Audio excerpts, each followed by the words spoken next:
প্রশাসন আগের মতো দলবাজি শুরু করেছে বলে অভিযোগ করেছেন গণ অধিকার পরিষদের সভাপতি নুরুল হক নূর। প্রশাসনের উদ্দেশ্যে তিনি হুঁশিয়ারি দিয়ে বলেন, এক থেকে দুইটি দলের সঙ্গে সখ্যতা গড়ে তাদের কাজ চালাতে হচ্ছে। প্রশাসনের উদ্দেশ্যে বলতে চাই, যারা দলবাজি করবে তাদের পরিণতি হারুন বেনজিরের মতো হবে। সাম্প্রতিক সময়ে এক গণসমাবেশে তিনি এ অভিযোগ করেন।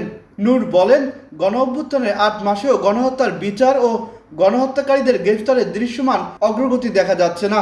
গণ অভ্যুত্থান পরবর্তী সময়ে রাজনৈতিক দলগুলো নিজেদের সুযোগ সুবিধা নিশ্চিত ও আধিপত্য কায়েমে ব্যস্ত হয়ে গেছে, যে কারণে আওয়ামী লীগ ফ্যাসিবাদরা রাজপথে নেমে হুঙ্কার দিচ্ছে।